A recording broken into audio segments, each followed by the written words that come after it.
Bom dia, pessoal. Vamos seguir aqui na nossa unidade 3. Nós estamos tratando de empregados e empregadores. Vocês me ouvem bem? Tá tudo certo aí?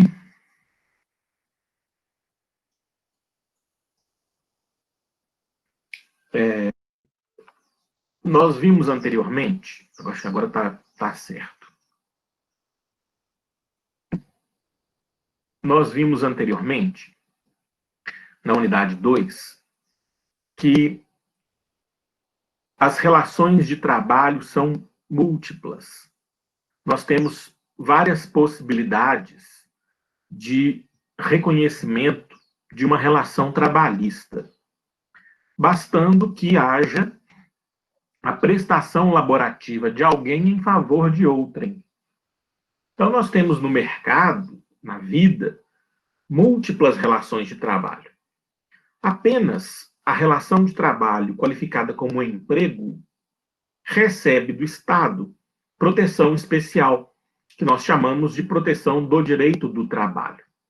Então, não obstante nós tenhamos várias relações de trabalho, somente aquelas qualificadas como emprego receberão do Estado a proteção do direito do trabalho. O que nós vamos ver hoje é que não há apenas uma possibilidade fático-jurídica de relação de emprego.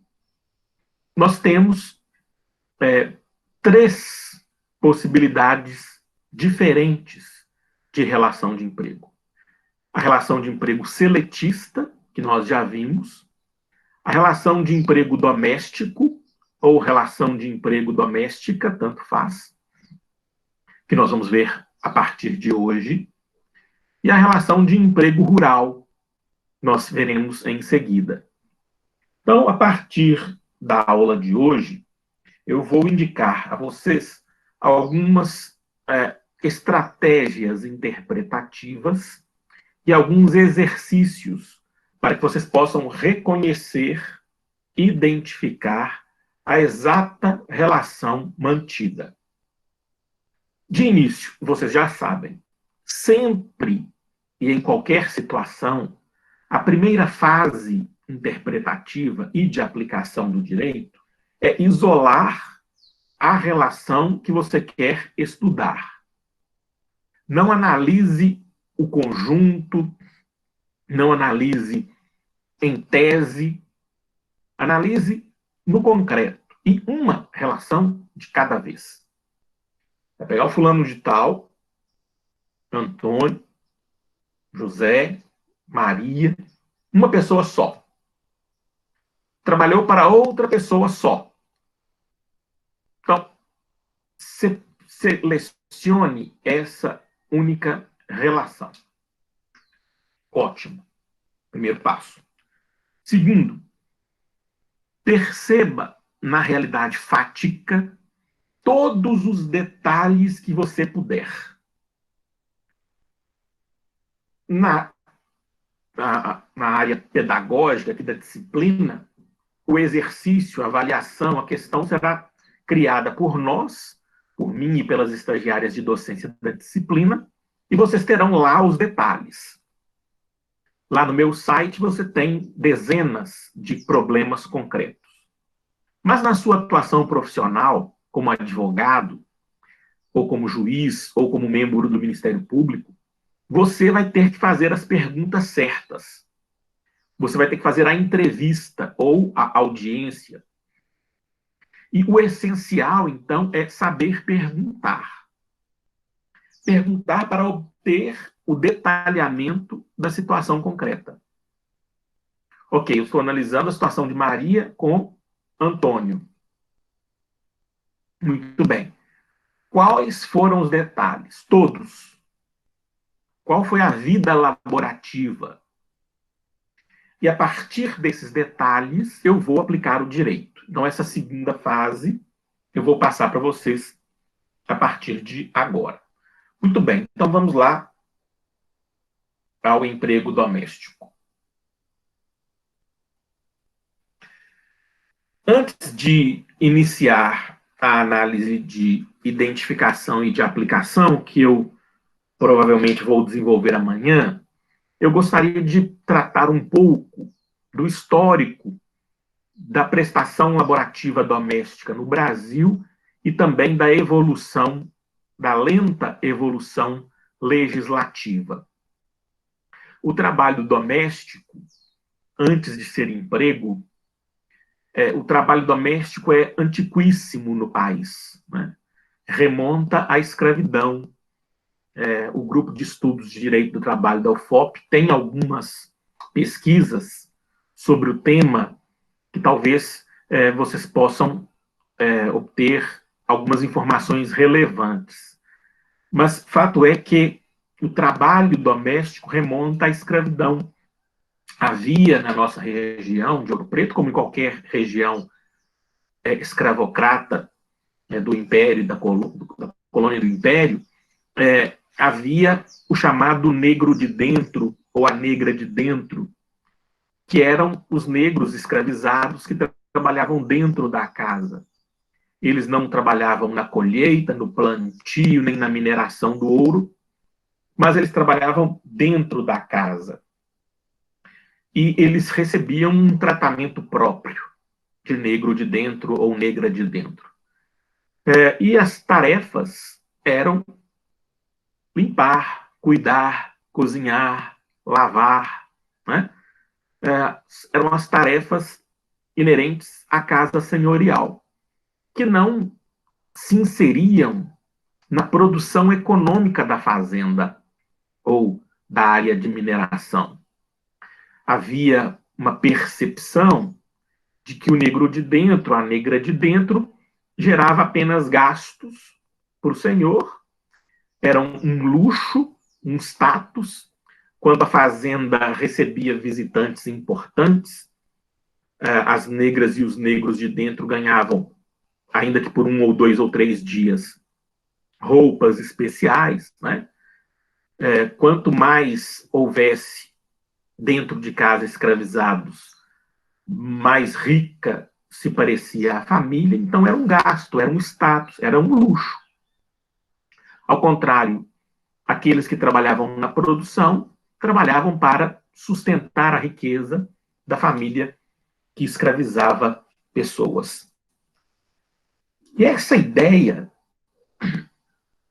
de diferença entre trabalhadores, que remonta à escravidão, à escravização, melhor dizendo, ela só foi rompida no Brasil em 2015.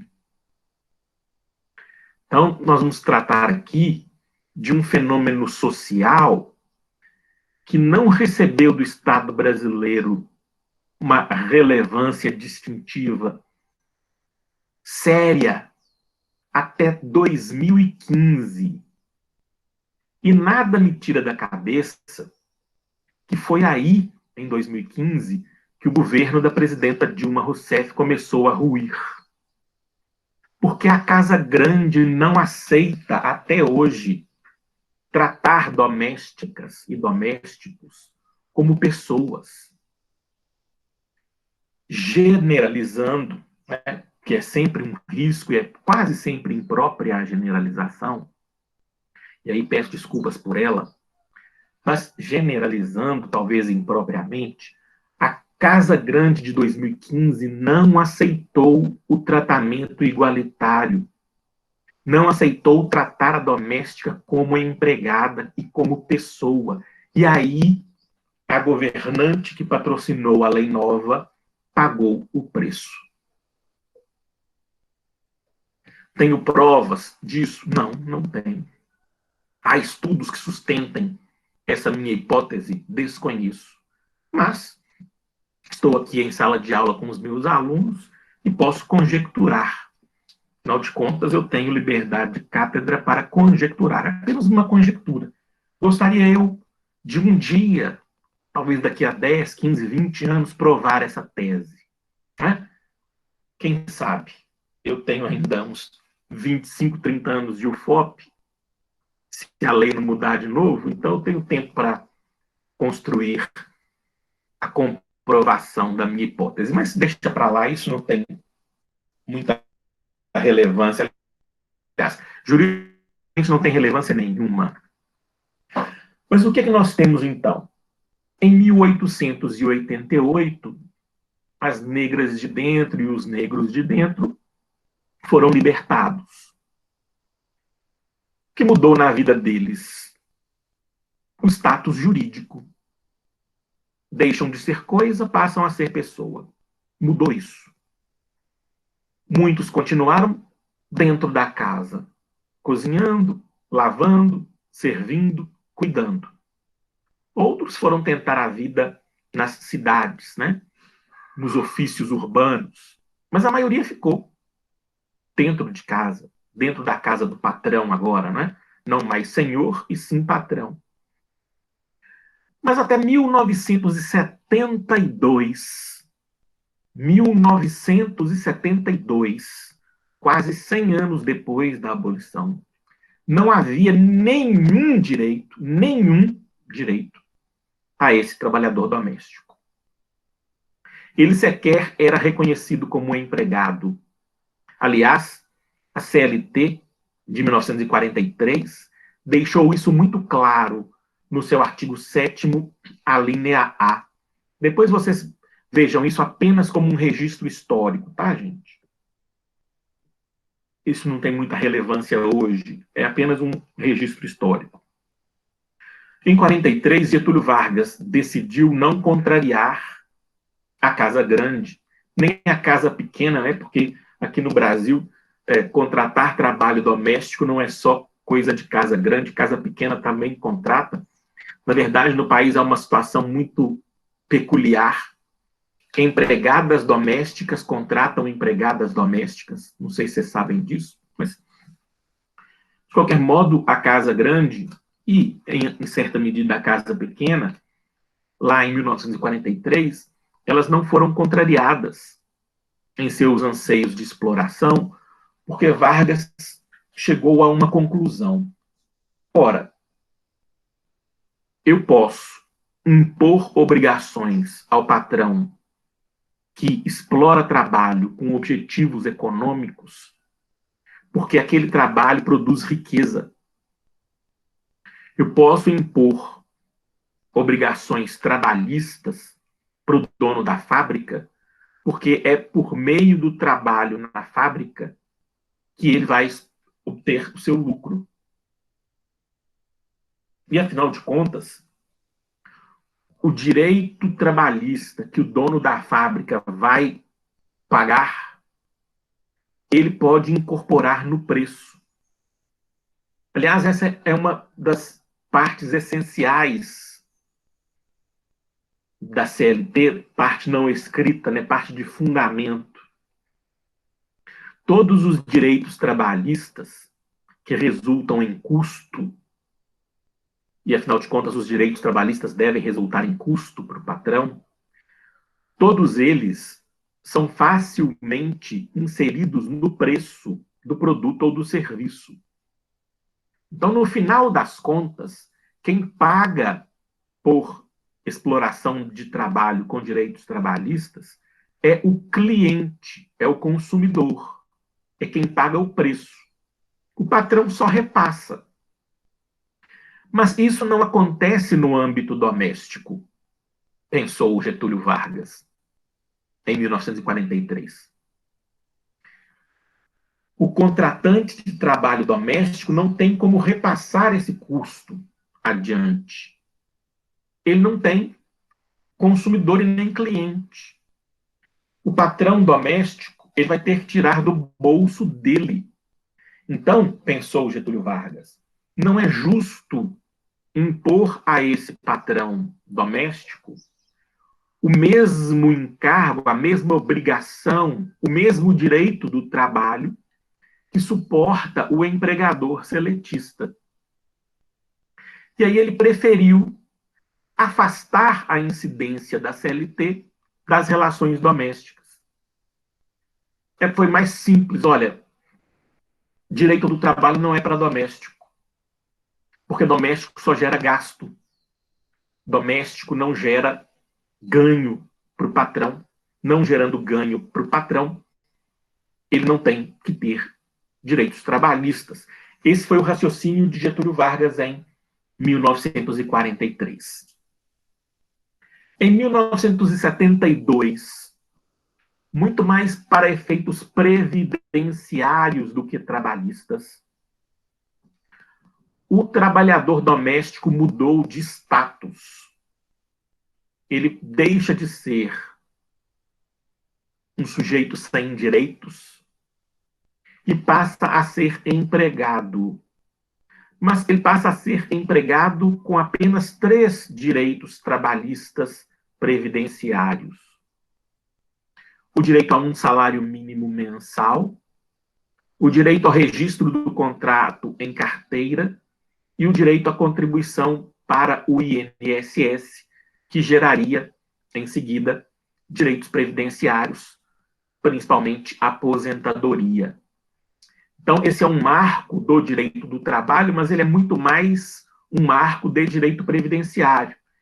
Então, a lei de 1972, a lei 5859, apenas registro histórico, não se preocupem com ela, essa lei muda o status do trabalhador doméstico, que passa a ser empregado, mas que só tem o direito, tem também o direito às férias, 20 dias de férias.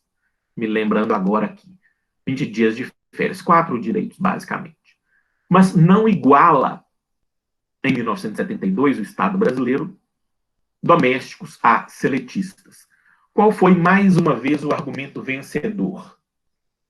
Ora, por que é que eu vou tratar domésticos como seletistas se domésticos só geram despesas? Domésticos não geram ganhos econômicos no mercado. É injusto para o patrão. Esse foi o discurso vencedor em 1972.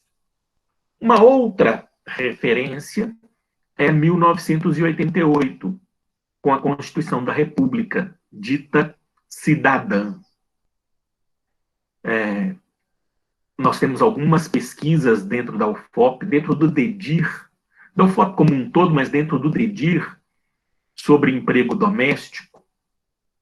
E vocês depois podem me pedir aqui, eu vou indicando as referências, mas que contam a história da legislação doméstica na Assembleia Nacional Constituinte. E, mais uma vez, o discurso vencedor foi: como é que nós vamos equiparar domésticos e seletistas se doméstico só gera despesa? Eu não posso fazer isso com o patrão doméstico. Então, vejam que, desde sempre, o discurso foi: vamos proteger o patrão doméstico.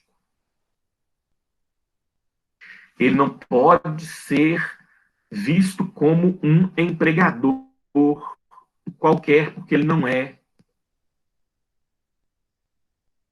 Vamos cuidar dele, não vamos dar igualdade. Mas a Constituição ampliou um pouquinho o rol de direitos trabalhistas em 1988. Até que em 2015, o Congresso Nacional, o Estado brasileiro, o Poder Executivo participou, mas o povo brasileiro, reunido lá no Congresso Nacional, né, teoricamente, resolveu que a percepção normativa em torno do trabalho doméstico estava historicamente equivocada. Porque direito do trabalho não se constrói, esse era o argumento em 2015. Direito do trabalho não se constrói em torno da proteção do patrão. O que nós temos que pensar é: existe substancialmente diferença no trabalho doméstico, na perspectiva do trabalhador, e no trabalho seletista? nós vamos ver que o reconhecimento do vínculo doméstico nunca se prendeu à ideia de quais tarefas são desempenhadas, tá, gente? A pergunta, então, em 2015, substancialmente, quem vem de trabalho para a família, quem vem de trabalho para a empresa, essa pessoa que trabalha, ela é diferente? As pessoas que trabalham para um e para outro, essas pessoas são diferentes substancialmente? O trabalho despendido é diferente substancialmente? Não, não é e nunca foi. Então, por que tratar diferente? Não tem mais sentido, disse o Brasil em 2015. A lei complementar tramitou durante muitos anos, muitas discussões, muitos debates, e 513 deputados, 81 senadores, dentre os presentes e dentre os votantes, apenas uma pessoa votou contra a lei complementar 150 de 2015. Então, essa lei complementar foi uma das que foi aprovada quase que por unanimidade. E unanimidade é uma raridade no Congresso Nacional, seja ele qual for, né? Apenas um voto contra. Então, o que aconteceu? Nós reconhecemos finalmente que não deve haver substancialmente distinção de direitos entre empregados urbanos, portanto seletistas, domésticos e rurais. No plano dos direitos básicos, o tratamento deve ser igualitário. Afinal, gente, desde 1988, pelo menos, isso já vem de muito antes, mas vamos deixar 88 como referência, o direito à igualdade, não discriminação, é fundamental no país. Então, nós demoramos mais de um século para finalmente reconhecer direitos iguais entre trabalhadores urbanos, domésticos e rurais. O que ficou de distinção, nós vamos ver aqui. Essa distinção hoje ela é muito mais no plano sindical e muito mais no plano das formalidades do que de essência.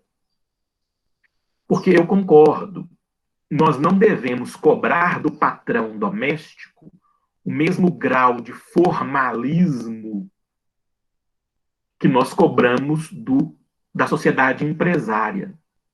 Então, se eu puder facilitar o conteúdo formal, se eu puder facilitar o cumprimento da obrigação, ótimo. Afinal de contas, nós vamos ver que uma das exigências do emprego doméstico é que ele seja destinado a uma pessoa física. E a pessoa física normalmente não tem contadores, advogados, né, para auxiliar na formalidade. Então, eu posso ter diferenças formais.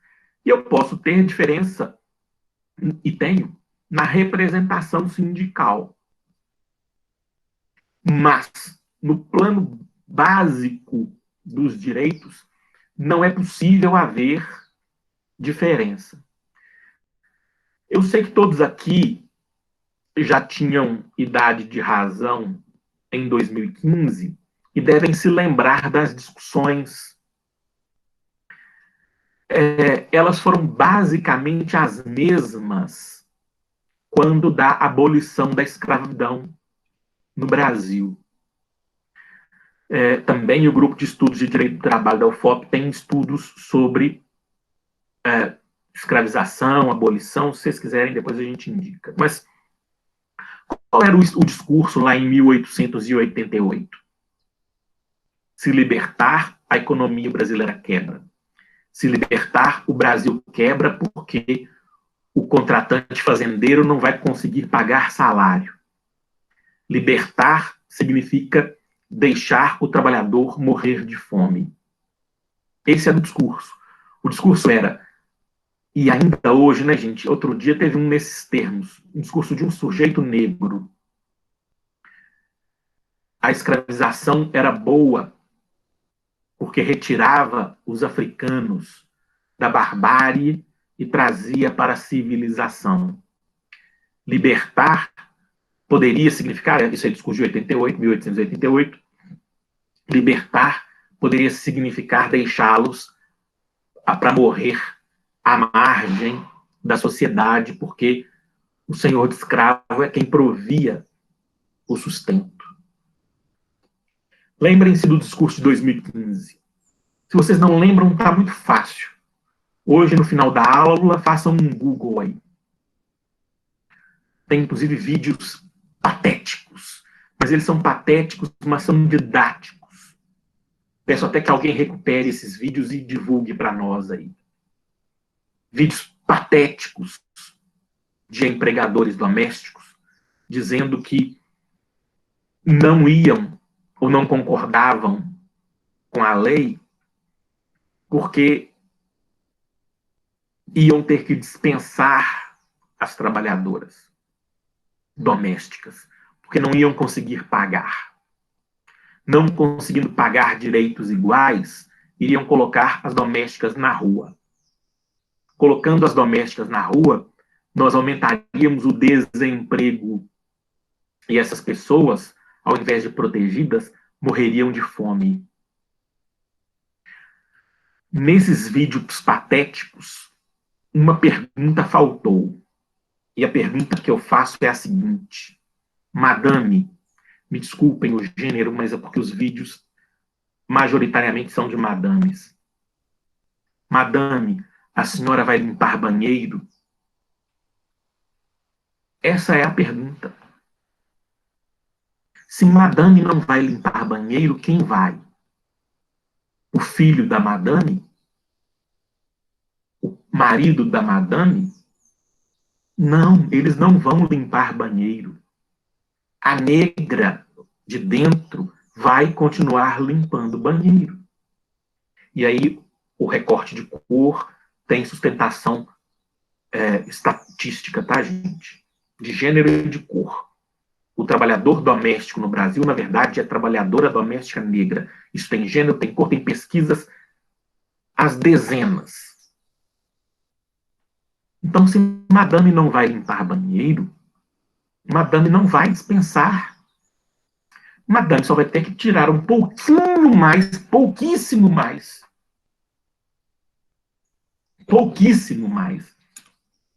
de dinheiro do bolso e reconhecer a igualdade. E foi aí, não provo, foi aí que o governo Dilma Rousseff começou a acabar. Porque ousou tratar a negra de dentro como se fosse uma pessoa. Porque a elite brasileira não concorda em tratar negro como pessoa, não concorda, não aceita. E aí, a presidenta Dilma Rousseff exagerou. Ainda que o Congresso é obviamente o autor, né, final da lei, a tramitação e o incentivo foi do Poder Executivo. Ainda que o Congresso tenha aprovado a quase unanimidade, exceto um, a presidenta teve um papel importante.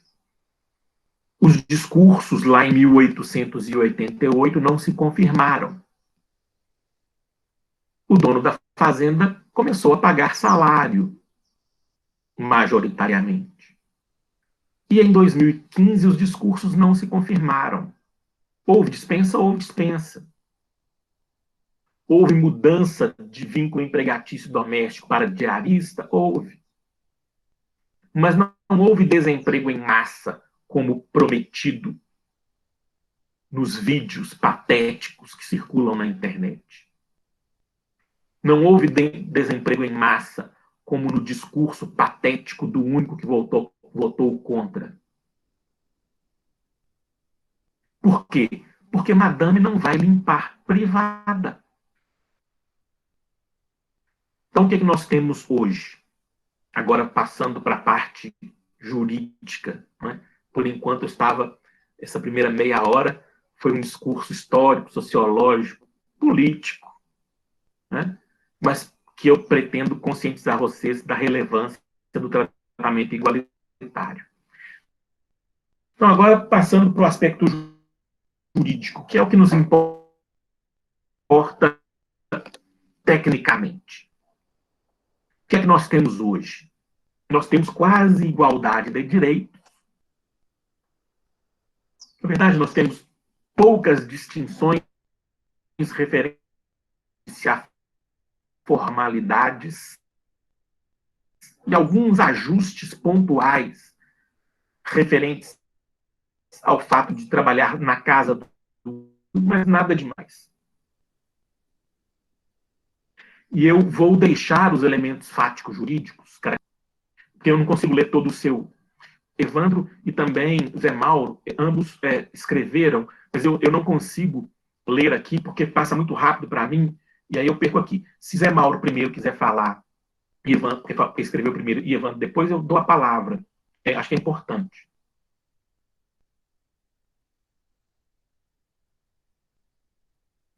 Se vocês não quiserem, depois a gente recupera no chat, não tem problema não. Ou então, se vocês quiserem colocar essa discussão lá no fórum, beleza, Zé Mauro. Depois coloque esse comentário lá no fórum para nós, por favor, porque eu gostaria de debater esses temas históricos, sociológicos lá, se vocês quiserem, tá, gente? Mas vamos lá, então. O que é que nós temos hoje como requisito? Antes disso, se eu tenho trabalho, uma relação de trabalho, Maria trabalhou para José, eu tenho que identificar os detalhes, né? Esse é o primeiro passo. E a partir de hoje, nós vamos inverter a ordem da apresentação do conteúdo. Escrevam isso aí, anotem, porque vocês não vão ler isso na doutrina. Essa técnica, eu apenas, pelo menos não conheço ninguém que indique dessa forma, mas a técnica que eu indico é a seguinte. Existe uma ordem de análise, porque senão você erra. Todo contexto fático de trabalho que você receber a partir de agora, você primeiro vai analisar a possibilidade de ele ser trabalho doméstico. Amanhã eu digo por quê. Por enquanto, apenas aceitem. Aí amanhã eu digo por quê. Qualquer relação de trabalho que você vai analisar a partir de hoje, você primeiro vai pensar na possibilidade de ela ser uma relação de trabalho doméstica. Vamos pensar hoje em razão de especificidade. O especial nós temos que ver antes do geral. Então, por enquanto, é isso. E eu vou deixar para vocês, eu não vou trabalhar os elementos fáticos jurídicos, porque não dá tempo de ver todos agora, para eu não quebrar a sequência, ainda mais por se tratar de uma aula gravada para outras pessoas que verão depois. Eu acho melhor eu tratar todos os requisitos numa aula só. Eu já tinha previsto isso. Mas eu gostaria de deixar um exercício especial para vocês hoje. E esse exercício parte na verdade, parte de 3 exemplos. Eu vou dar primeiro o problema, para depois construir o raciocínio lógico-jurídico. Metodologicamente, esse exercício tem uma vantagem. Permite que vocês pesquisem a doutrina antes, invertendo o processo, né, ordinário, o que torna o aprendizado, pelo menos para mim, mais instigante. Primeiro exemplo, que nós já trouxemos aqui e eu vou repetir. José é caseiro de um sítio que é propriedade de uma família que vai ao sítio sexta-noite, sábado, durante o dia, domingo, o dia inteiro. Vocês se lembram desse exemplo? Esse caseiro, ele trabalha às sextas-feiras e às segundas-feiras. Na sexta-feira ele limpa para ficar tudo bonitinho no final de semana. E na segunda-feira ele limpa a bagunça. Além disso, para preencher o tempo, quando há possibilidade disso. Ele confere as cercas, cuida do jardim. E essa família... Tá lá, Ivan? Essa família, para arcar com as despesas do sítio, ela aluga esse sítio 2 vezes por mês, exemplificativamente.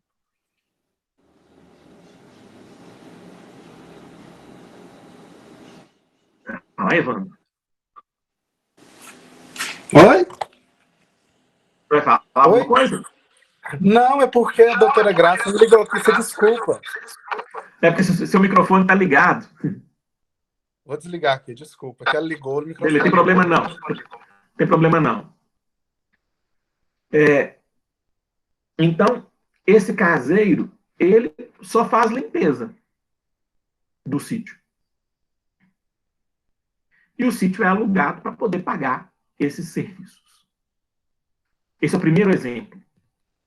Segundo exemplo, João também é caseiro num sítio e esse sítio também se presta ao lazer da família, que não aluga o sítio para ninguém, porque a família vai todos os finais de semana. Mas essa família resolveu plantar e colher no sítio também para produzir economicamente alguma coisa lá. Então tem lá uma horta, tem lá frutas, vende o produto na feira. E esse caseiro, ele trabalha de segunda a sábado. Cumpre lá as regras, né, as ordens, trabalha lá, cuida da cerca, cuida do sítio, cuida da produção, rega as hortas, planta, colhe.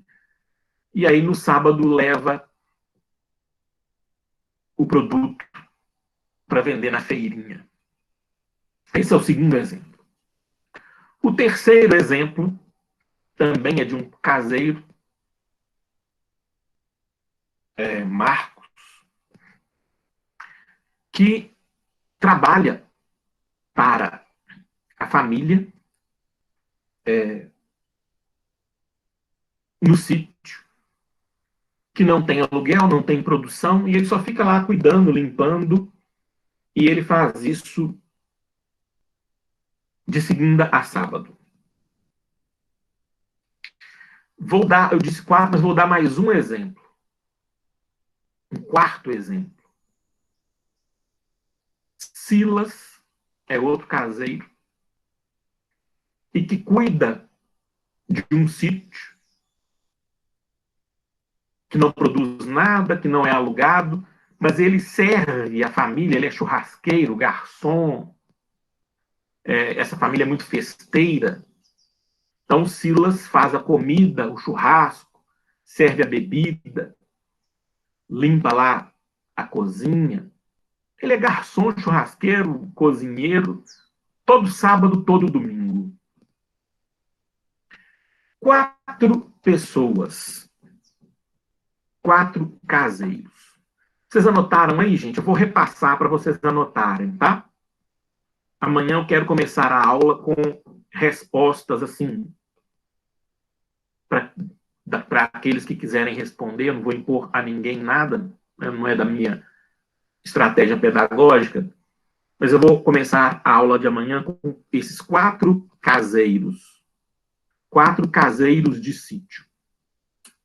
O primeiro nós já conhecemos. O primeiro nós já conhecemos. Ele trabalha, eu também vou anotar aqui, sexta-feira e segunda-feira, limpando, e esse sítio é alugado 2 vezes por mês. O segundo caseiro, ele trabalha também, aliás, ele trabalha de segunda a sexta, foi isso? Cuidando da horta, das frutas e vendendo na feira. O terceiro caseiro, ele trabalha de segunda a sexta, cuidando do sítio, limpando, mas o sítio não produz.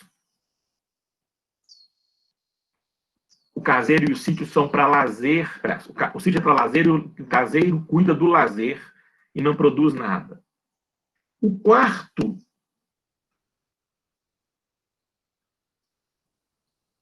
ele trabalha sexta-feira, sábado e domingo como garçom, cozinheiro, nas festanças desse quarto sítio, que também não é alugado, não cobra entrada. E eu quero amanhã resolver a vida laborativa, juridicamente, dessas 4 pessoas. Já adianto a vocês que, embora a prestação laborativa, na perspectiva do trabalho, seja a mesma, afinal de contas, eles estão limpando, cuidando, cozinhando, varrendo, né? Embora a essência da prestação laborativa na perspectiva do trabalhador ela seja a mesma para os 4, já adianto a vocês que cada um deles tem um vínculo jurídico diferente do outro. Nós temos aqui, nesses 4 exemplos singelos, também 4 vínculos jurídicos muito diferentes na sua conformação básica, normativa. Felizmente, no ponto de vista dos direitos, as diferenças não são tão grandes mais a partir de 2015. Mas na estrutura do contrato, os 4 são substancialmente diferentes. Combinado assim, gente? A minha proposta, então, para hoje é que vocês leiam a doutrina brasileira indicada sobre trabalho doméstico. Façam essa leitura para a aula de amanhã, porque isso vai facilitar e vai melhorar o nosso debate em torno da Lei Complementar 150 de 2015, com os seus requisitos de reconhecimento do vínculo empregatício doméstico e também, por que não, do trabalho doméstico sem vínculo empregatício. Essas 2 figuras decorrem do artigo 1º da Lei Complementar 150 de 2015. E a minha sugestão para vocês é a leitura da doutrina sobre o tema. Combinado, pessoal? Pode ser assim?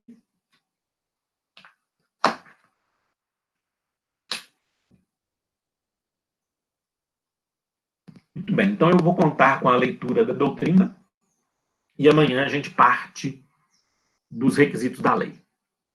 Beleza? Então, muito obrigado.